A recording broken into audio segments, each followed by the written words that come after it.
not up and coming. It is out. It is available on Amazon and Fandango and Vudu and DirecTV and Comcast. So it is out there in the world. It is a film that I shot in 2019. It foreshadowed the January 6th insurrection and a lot of what we're living through right now. I call it, in hindsight, it's almost a documentary, but it is a socio-political horror film. I love horror, and it's about a group of progressives who are going down south to canvass the vote, and it doesn't quite go the way they think that it's going to go. And the black woman is kind of sensing that there's a problem and warning them all the time, and of course, they never listen to the black woman. So Red Pill is funny and scary and shocking, and I'm super proud of it. So please watch it and write a review of it and write me and tell me what you thought about it, because I wrote it to be a conversation starter.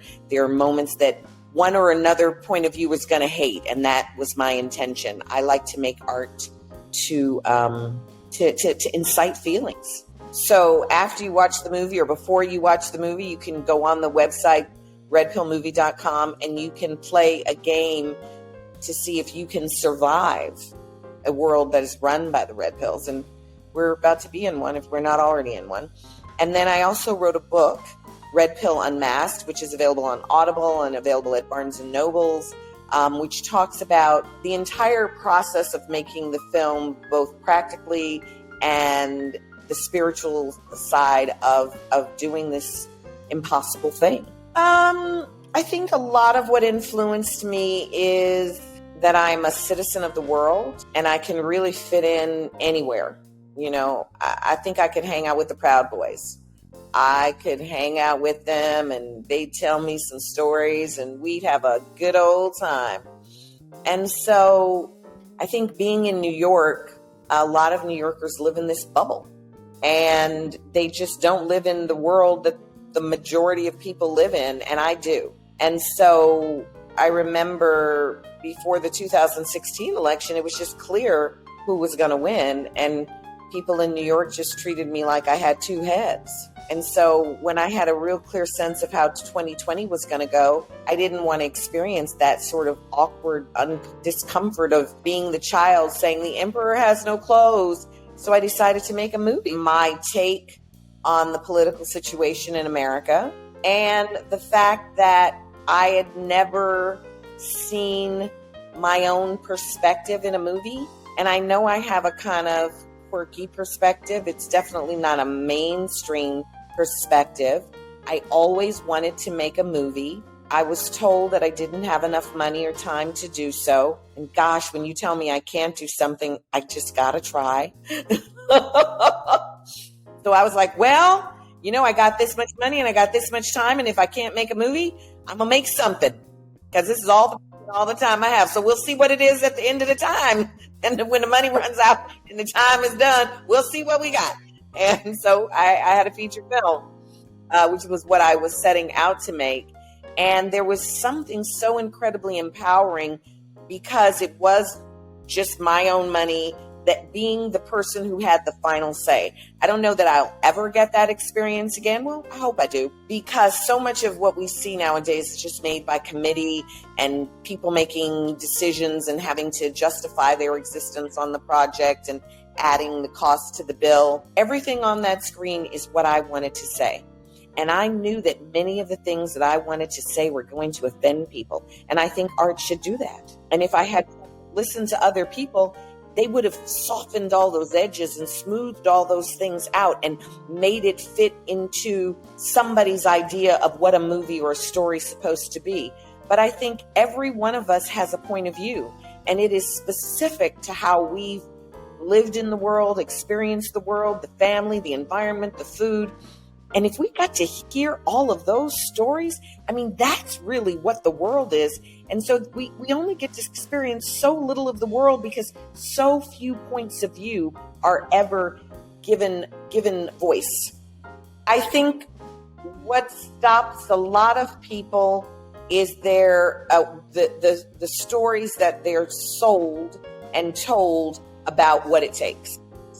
for instance, I was talking to a young filmmaker yesterday, and he was like talking about, well, I want to get a 3-picture deal. I want to take them and I want to show them what I want. And then they like that. And then they say, well, what do you want to do next? And I was like, yeah, that doesn't really happen. I mean, they may sell you that story, but honestly, I don't know any artists that have had some smooth and easy peasy road.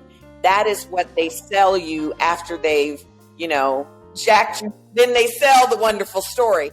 And my examples of it are Prince and Dave Chappelle, two people who were superstars, but didn't own their own name. And so what I have been learning from having made a movie and done a festival circuit for a year and done every aspect of the movies is that the movie business is just like sharecropping.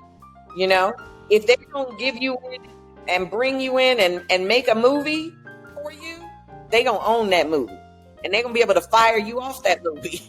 And you may be able to tell everybody you got a deal and you signed with this and that and the other, but they own it. And so whenever you're taking somebody else's money, there's a price to be paid for that.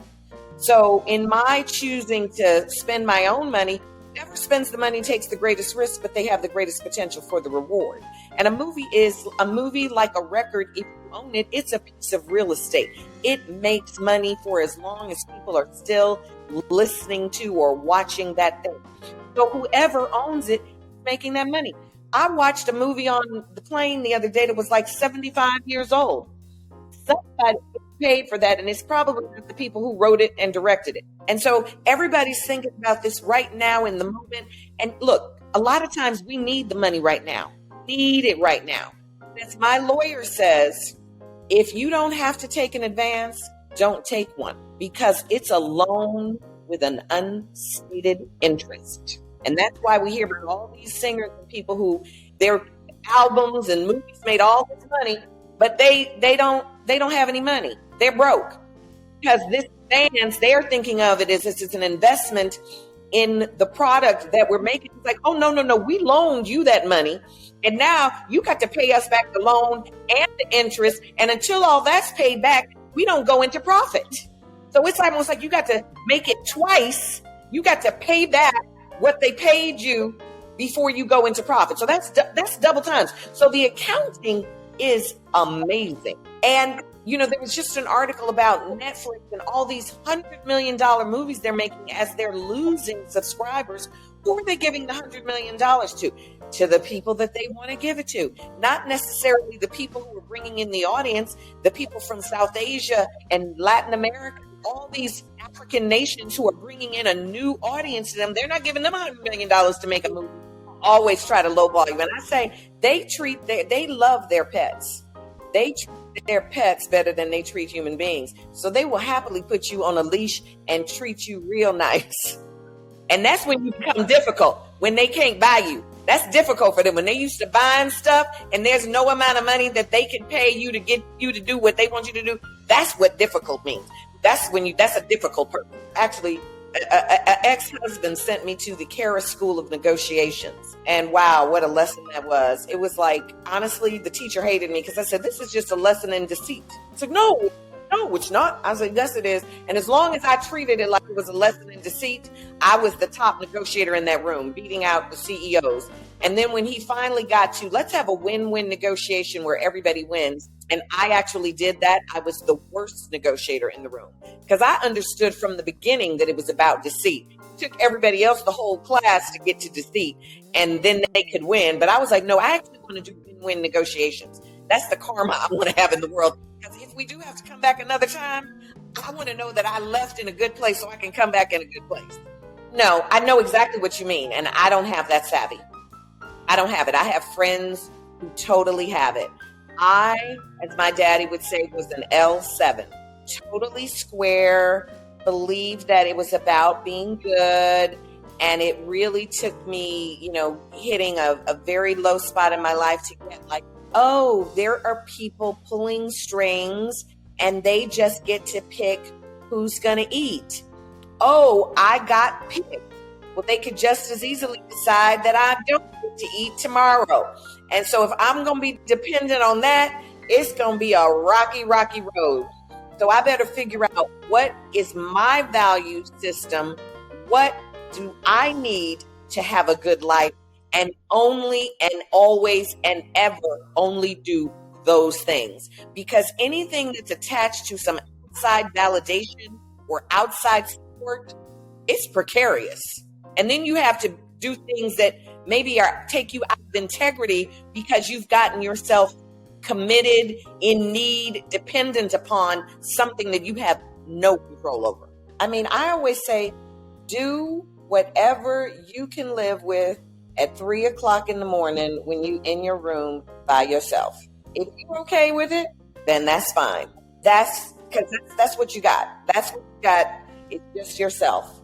And she's gone, but I wanted to say something that George C. Wolfe said to me. They don't want your brilliance. They want you to put your brilliance on their stupidity. You come in there and bring them some brilliance, and they're like, ooh, I got this idea of mine. But if I put them on it, they can maybe make my idea great. They don't want your brilliance. They want you to put your brilliance on their stupidity. So you got all these non-creative people sitting up in rooms with the power to make things happen, and they think of their ideas, and then they see you and they're using you to do the thing that they can't do. I think because I grew up always being kind of the loner. You know, my mama put me in etiquette class when I was like 3 years old. So I always was talking too white and too proper. So I was always the outsider, always people picking on me. So I got accustomed to people picking on me and attacking me. And it didn't feel good, but it was familiar and I was comfortable with it. So, you know, that wasn't going to deter me from doing something that my spirit felt was right. If that was the cost of it, then that was the cost of it. And that following that has never betrayed me. You know, and I think that there's nothing worse than when you betray yourself because you know better. And so oftentimes I have seemed to have lost out on something because I wouldn't or couldn't do what someone else wanted me to do. But there's nothing that I feel that I've ever lost out on. And because of the choices I've made, I feel that I am more free than most people I know. Like everything that you actually need in life is freely given. Air, water, the ability to exercise, food that grows in the ground and hangs on. Now, people may, take that from you. And yes, you need some money. But I take pride in the fact that I grew up in a kind of poor family. And so I know how we would be happy and make a lot of fun with no money. Okay? It's like something I pride myself on. Like, I'm like, if it gets real bad, I know how to survive. So, like, what really are you going to threaten me with? Oh, I'm not going to have no money? Oh, I'm not going to have the gas or the electric, or I'm not going to have a phone? Been there, done that. Survivors. Amen. And they so much like to threaten you. Like, well, you lose this, the threat. And I'm like, I'm not going to live by threat. If you threaten me, you better be ready to do it. Because I'm like, okay, let's see if I'm going to survive that. Okay, God, you brought this to me. Let's see if you want me to survive that. If you don't want me to survive that, then my time is done. But if I survive it, that's another strength, another tool that I have. Well, the thing that I wanted more than anything in the world, more than being an actress, more than being an artist, more than being famous, I wanted to be married and have children and have a family. And I put myself into so many pretzels and would cast people in the role of my dream, and then they didn't want to play their part. And, I've been married 3 times, have kids with 2 different fathers. So I have tried every version of how to have that dream that I had in my head. And I finally got burned so bad. And one of my therapists would have said, you got your snoot full, because no matter how bad it would get, I would think, but when it's good, it's so good that it's worth the bad. I can handle the bad. I can manage the bad because the good is my dream. It's like a drug that's locked into this key and this hole that I got. And then one time I had a marriage and it was so bad, but I thought I could handle it. I thought I could handle it. Well, they was going to show me that I couldn't handle it. And thank God that they ran me away, because after that, I literally went through a period of time where I stopped trusting my wants. Because I realized that anything I wanted, I could have. Amen. Make anything I want happen. But sometimes it wasn't like what I thought it was going to be in my dream of it. And so I went through a period where I was like, you know what, I'm not going to be wanting. I'm going to just try to be happy with what comes my way and see what that's like. And I did that for a few years. And then I finally started and it really felt like a risk. Well, what if I, want this? Let me put a little energy towards getting to something that I want. And so with Red Pill, I wanted to make a movie. Didn't have much money, didn't have much time. I had done like 2 bankruptcies in a row. So that's 20 years with no credit. And I tell people, credit won't stop you from doing nothing. You just have to have the money. Now, I had a lot of money, but there's a whole bunch of ways to get any and everything you want if you let your head get out of this system of how they tell you have to do it. I'm like, people come and threaten you, we're going to mess up your credit report. F a credit report. I don't care about the credit report. That's not going to stop me from getting the things I want to get. Please, it's not going to stop me. So I got a credit card, my first credit card, like the last bankruptcy ended, I got a credit card. I'm like, I'm making a movie like Robert Townsend made a movie. What, $50,000, we're going to make a movie. Shuffle, he did it. Honey, I was having so much fun being the boss. It was terrifying because I didn't know what I was doing. I was failing every day. I had all these people who were showing up who listened to me because I was passionate. I had actors working for me for no money, for their lunch money, because they believed in what I had to say. I didn't have any money to give them, but all these people showed up to do this and so I had to tell myself, you can't give up now, because you will have led all these other people over the cliff with you. So show up every day and just know you're going to get it done. And I had a person, that's why my book, Red Pill Unmasked, talks about the red pill in the movie, who was throwing rocks, obstacles, every which way. And let me tell you, besides them throwing rocks, I didn't know what I was doing and I couldn't hire people. So I had to learn all the jobs, which things got done 4 and 5 times because I did them wrong so many times. But every time I learned, I felt more powerful. It meant like, well, the next time I got to hire somebody, I know what their job is. I know how to negotiate with them because I know how to do that job. I know how long that takes. And this is one of my experiences with the YT. We have a caller. And so you were talking about code switch. Of course, I'm the first civil rights baby. I went to the interracial schools. My mother had me in etiquette. I learned how to articulate and elocute and how to walk with the books on my head. I learned all of that. I was not in any of that because we're not from that class. Okay, so, but I can sound like I belong. And so I know how to talk all the talk. I know how to be, demure. I know how to, be seen subservient, submissive. So I know how to go to them and ask for what I need. And I'm always going to ask. I'm going to keep asking. I may get 1,000 no's. I'm going to keep asking. And while you're saying no, I'm going to be doing it.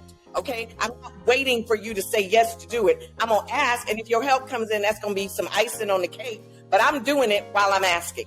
My experience is that they always feel like, because of the way we have to ask them, because this is the way we have to talk to them, because they need to feel important, they always feel that if it weren't for them, you couldn't do it.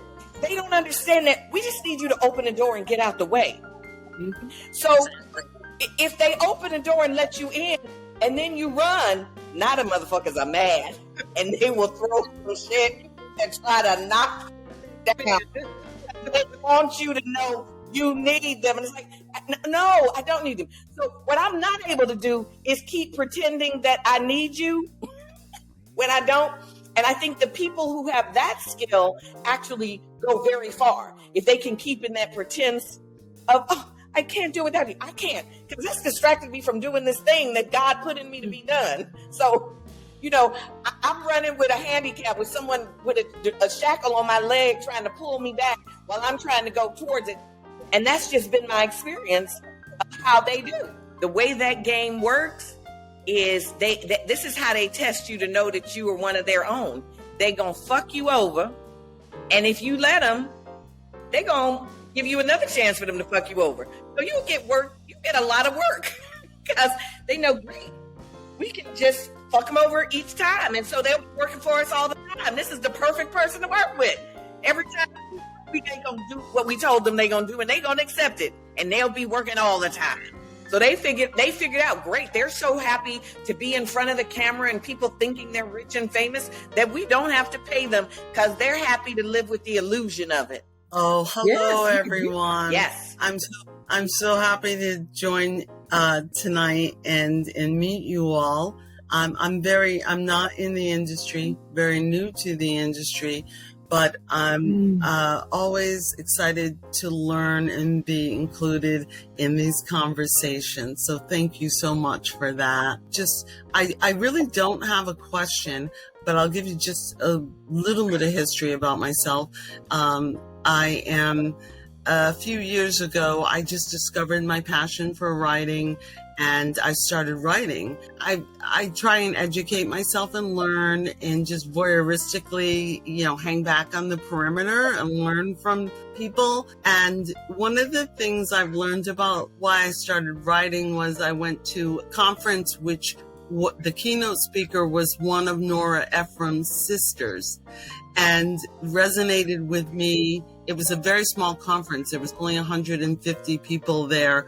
And she said she didn't start writing until she was in her 40s, the only one in her family, because that's when she finally had something to say. And I realized that's what happened to me. When I got into my 50s, I realized I had a lot of stuff to say. And, most of it was about how things weren't going the way I thought they were going to go, So I actually worked with a professional screenwriter as a student for about a year and a half. And we put together a TV pilot screenplay, because what this journey has set me on is I am really passionate about seeing more content that focuses on post 50 audiences and people that look like us. And we have different topics and interests and passions than we did when we were 30. And I think the time is right for that right now. And so I'm just excited to be here and to meet you all and to be invited to be here tonight. So thank you. It's my honor and privilege. Thank you for calling. Thank you. Yes, of course. Authenticity, because I spend a lot of time on social media just voyeuristically. And you know what? The first thing we all know is everybody's out there dancing and singing and, showing that what they want us to believe is their best life.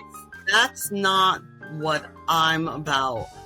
I don't want to be Debbie Downer, but I want to have the conversation about the real stuff that's happening when you're not shooting that 30-minute reel or 30-second reel or whatever. We are all facing a lot of very scary issues. And for me personally, I am now in my early 60s and never imagined that I was going to be looking at life alone and really not having a partner in life to kind of just share the journey with me. And I know there's a lot of us out there, but not many of us willing to speak to it. So that's one of my big things about it is authenticity and having real conversation and real content about the not so pretty stuff. I want to say that, after decades and decades of not wanting to be like the other women in my family who were alone and their marriages didn't work out, I am now 60 I haven't been in a relationship since right before I made Red Pill, actually. And the man that I had been seeing for about 10 years, he still, reaches out and wants to know why did it end? He'd like to be with me forever. And this is what I realized. I reached a point in my life where if I ever had to end a relationship, I wanted to end it on a good note. So we tell people all the wonderful things, but that I just am making a different choice. That the only thing that really matters is I want to or I don't want to. Mm-hmm. And all the words after that are meaningless. If you want to do something, you'll find reasons to justify that. And if you don't, you'll find reasons to justify that. And so he couldn't understand me saying I didn't want to see him anymore because I didn't have any complaint. Certainly there were things I didn't like, but they weren't why I wasn't going to stop. It was just like, I don't want to do this anymore. In the 6 months after breaking up with him, I produced 25 one-act plays, and I wrote and shot a feature film. And so I called him at the end and I said, all of that energy was wrapped up in this relationship. I'm an artist and I'm a creator, and that's what I want to be doing. So at this point in my life, I traveled the world a lot, and I started decolonizing my mind. And I started even realizing that my ideas about sexuality and heterosexuality. At one point, I was sitting on this balcony that I have at a place that I stay in Panama and thinking, wouldn't I like to share this with someone? And I thought, well, I want to share it with the most wonderful person on the world. And I thought, well, that's going to be a Black woman. And I was like, well, give up your idea of that you have to be with a man. I'm like, yeah, because I'm the baddest, fiercest person in the world. And so suddenly that began I haven't yet been with one, but I'm completely open to it because it was no longer about an idea of what a relationship is supposed to be, but what do I really want? I want to be with the fiercest person in the world. And most of the fiercest people I have met in the world have been Black women. If one comes along, I'm here for it. Amen. But the other piece of it is that I sit with my mortality every day. And the thing that most people don't want to wrestle with is that the next moment is not promised for any of us. And when you can actually wrestle and live in that, it is so powerful to live every day and every moment like today's a good day to die. Because I said everything I needed to say. I did everything I needed to do, and I'm complete with everyone. It is very powerful. And so for me, that loneliness that I had when I was younger, I'm just always trying to be complete. So there's always someone who pops into my mind and I need to reach out to them, as I don't know if I'm going to miss it. I just found out that my neighbor, Mary Alice, died. And I spoke to her about 6 weeks ago, but I was supposed to see her when I was in town 3 weeks ago, and I didn't. So I did speak to her 6 weeks ago, but I wish I had called her. I wish I had seen her. So that's a place where I don't feel complete. So I really do try to remind myself, someone just popped into your mind, reach out. Because you don't know, they may be getting ready to walk on. And I think that sense of completeness actually keeps me quite busy. And I don't have a lot of time to be alone. Can I just say one other thing that I'm experiencing right now with you all is, as a relatively new creator, when it comes to loneliness, I've recognized that I'm very lonely in a creator's world. I live that really normal life that normal people think I'm chasing a pipe dream, and I have no connection to creative people who understand what I'm doing and why I'm passionate about it. So as I'm listening to the conversation happening here, I just really need to say to you all, thank you, Yolanda, especially for inviting me into this group, because I am so hungry to speak with people who speak the same language, and I don't have to justify my existence for wanting to keep moving forward with this. Amen. Absolutely. When you're a visionary, you're going to be alone because you're seeing things that the world hasn't caught up to. And you have to trust that thing that's inside of you, that's this beacon that's sending you there. Even when you're alone and even when people are telling you you're crazy, if that inner thing is telling you to do it, you got to do it. I know for me, I don't have really any peers. There are not people that I have who are friends who I can talk to about the things that I want to do. Because first of all, the things that I want to do would be considered impossible, or the people who I know who are doing them in a way that I don't want to do them.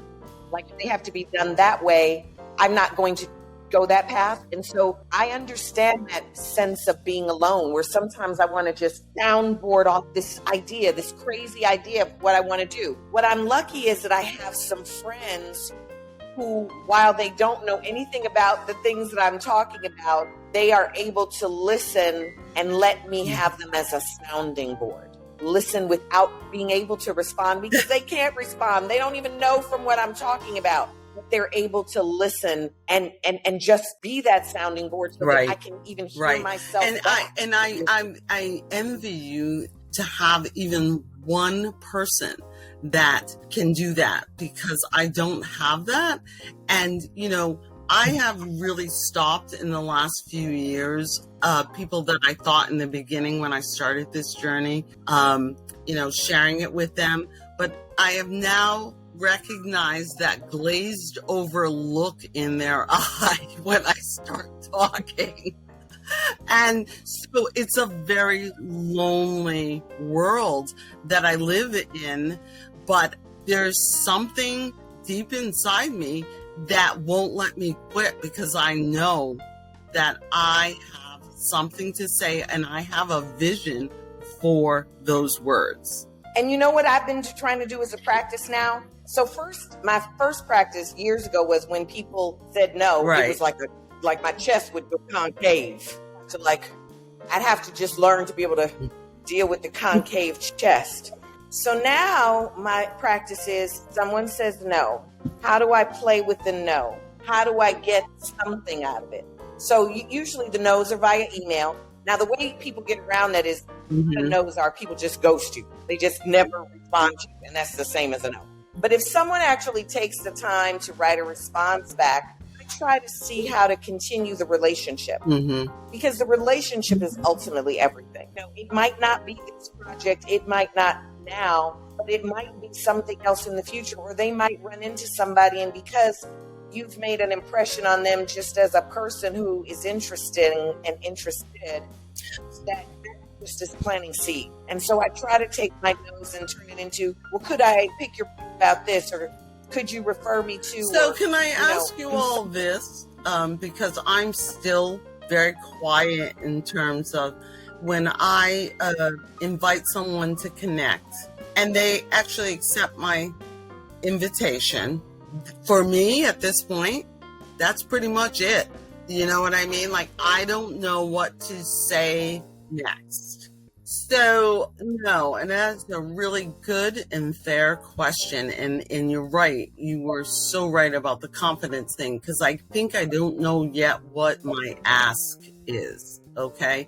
As a new, my goal, and I've learned a lot, is to actually get my TV pilot read. Okay, that's my goal.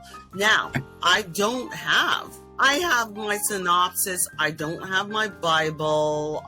But I've learned a lot more that now, honestly, I feel like if somebody said, let me see your Bible, I have learned so much in the last couple of years. Like, I could sit down and probably in a couple of weeks and bang out a good Bible, because I understand what that is now. 2 years ago, I didn't. So I think you're right, Jessie. Like, I probably need to clarify what my ask is. And so that's why I don't know what the next step is when I connect with someone, how to begin and keep a conversation going. I could probably, now that I really understand the whole Bible and the language and, what this all means in the industry, I have a much better understanding of it. I'm pretty sure I could put together a decent Bible for my series about arcing of the character, arcing of the story, all of that. I could probably do it in about 2 weeks. Right. It helps identify it. Whereas, 2 years ago, I was still so intimidated about a Bible, because now what I realize is because I didn't really understand what it was and what an important tool it is and how it explains the future of your story in your series. And I didn't get it.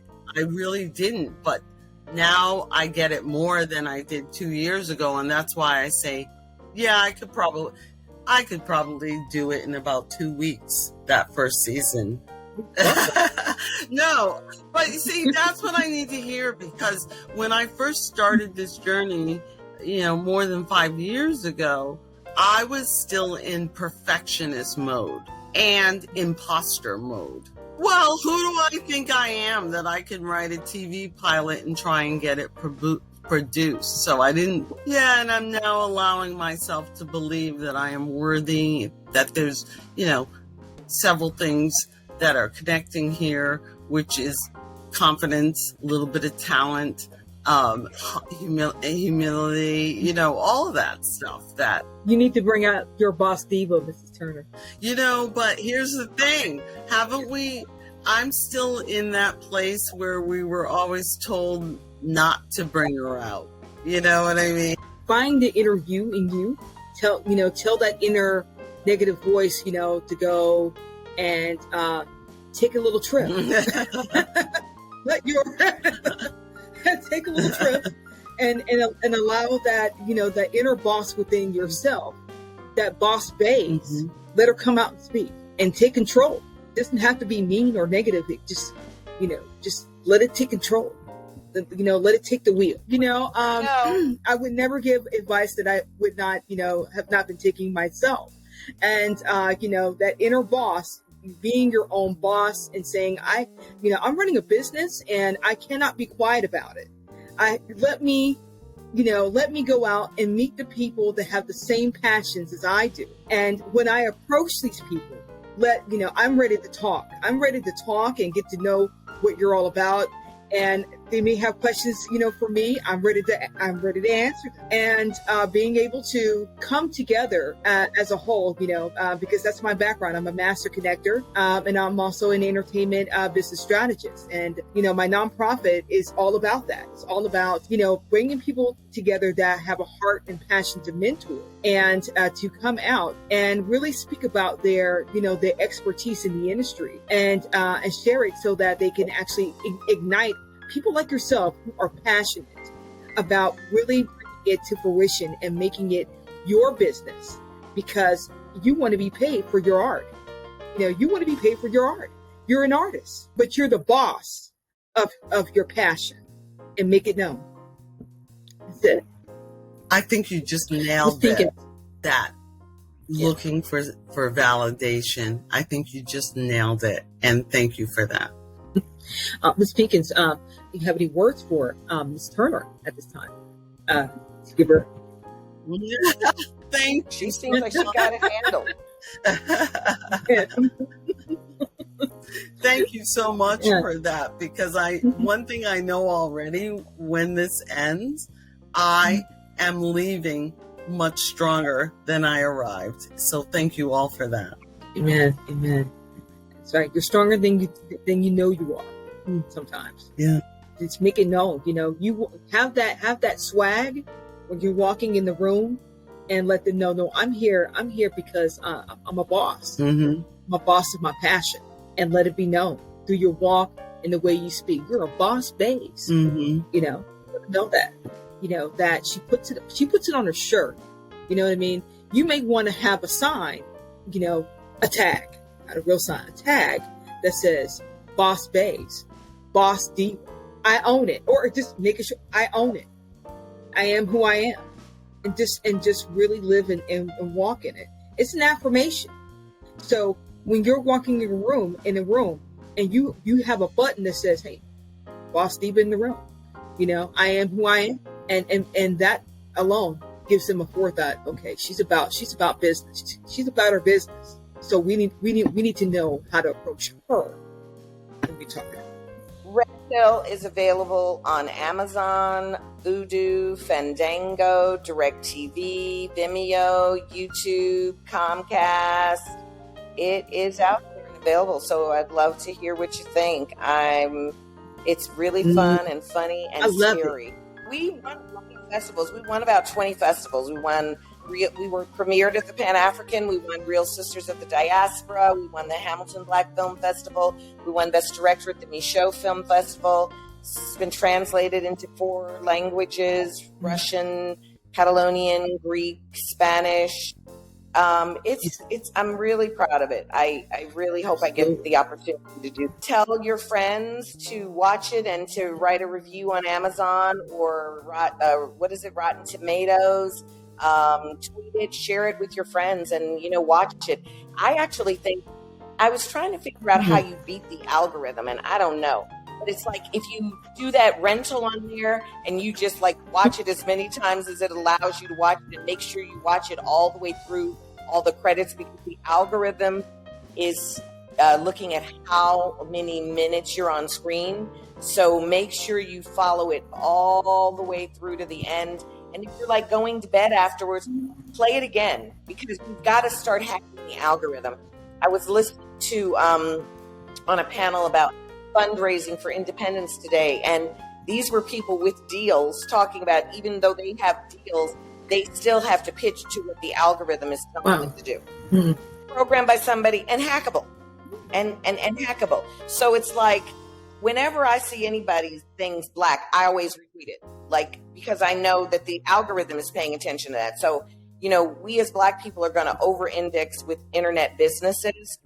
If we just supported one another in everything, the wealth that we have would make us the 16th largest economy in the world. Just think if we all just said, I'm just going to support everybody Black that's in my community. One time, I'm going to buy from that belt company and that one and do that, and just do that. Because I think that what we're finding is these big civilizations are not working. I think what China and Russia are saying, that democracy as we tried to do it in America, it's definitely not working. And so I think we might have to go back to local. What is local? Is local my family? Is local my block? Is local my community? Is local my ethnic group? So that we are taking care of one another. Because we know that we can build monuments that last longer than all of history has been. And we know that they will go and burn it down. So, we almost have to plan for the destruction when we build, because that's what they do. Or Sudan, I was in Sudan, which has more pyramids than Egypt, and Giuseppe Ferlini dynamited the tops off of hundreds of pyramids around and the looted world. them. To be honest with you, we have pyramids in the United States. We even have pyramids in the United States. My history and our history is so important to me. And doing my research, for the film that's in development right now, Mansa, who was the wealthiest African American king in the world, just looking at the 6 wonders of the world, and pyramids are known as one of the 6 wonders of the world. There are a few actors that have pyramids in the United States that they cherish, and there are a few over in the Pentagon. And everywhere else, but it's amazing. The Aztec Indians actually have their worship temples aligned as a pyramid. So it's not just in Egypt; it's everywhere you can imagine. So I don't listen to what the institutionalized education tells you. You have to be so inquisitive that you ingest all of the information out there possible. Look at all the books that are illegal to read, the ones that are not on the market out there.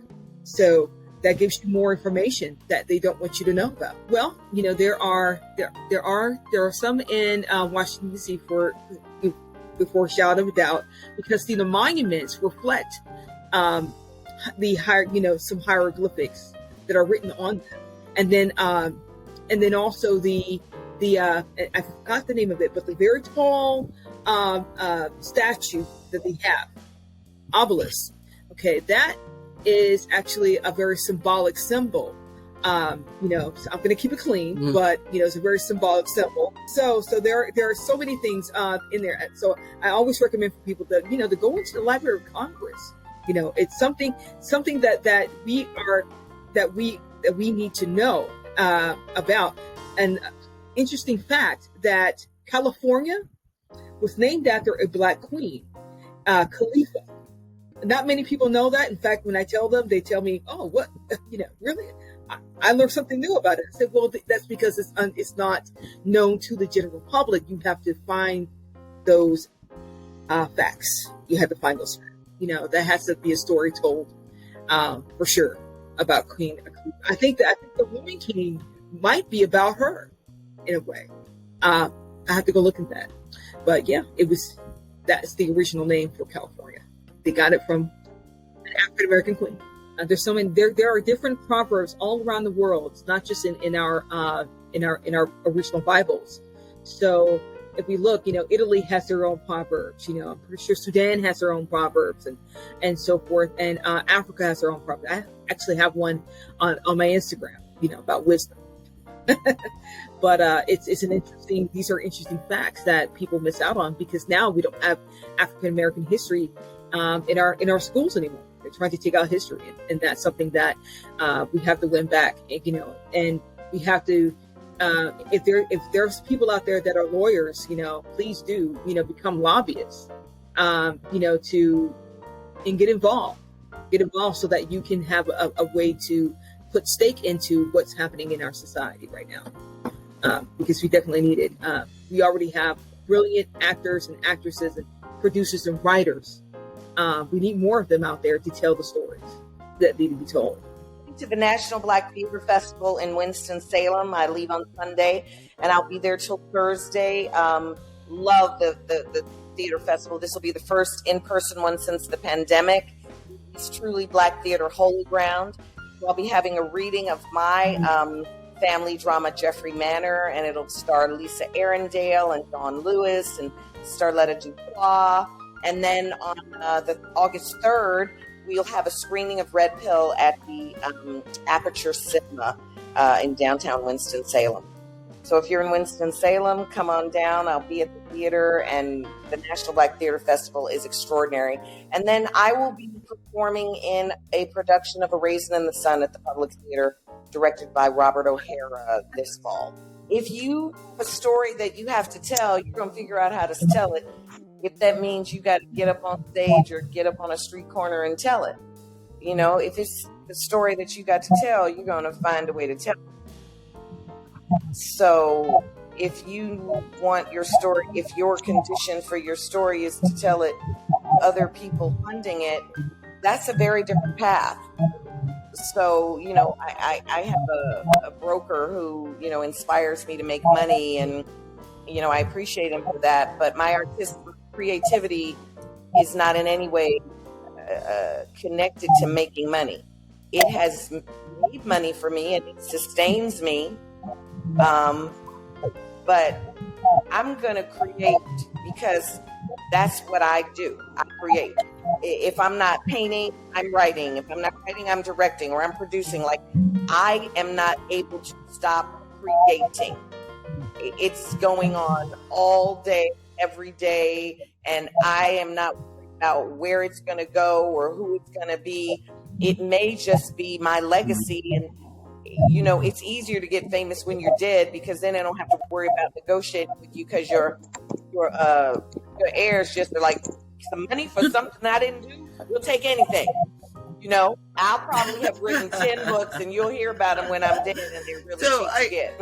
I get what you're saying. If you're going to create, you're going to create. And it's not about being famous or this, that, and the other. It isn't, forget famous. If you get to create, do you want to spend your time? I was on another panel today and they said, well, it took me X number of years to make this movie. Well, I'm like, It's gonna be X number of years of me working on anything. If I'm working on one thing and one thing for X number of years, I'm not built that way. I have to be working on 20 things, and at least one of them is gonna happen every year, and one may take a few years, but I have to be. Yeah, I enjoy it. I got a job. It's 11:10. I got a meeting. I'm late for it. So it's a pleasure. I appreciate y'all. Thank you, everyone, for coming.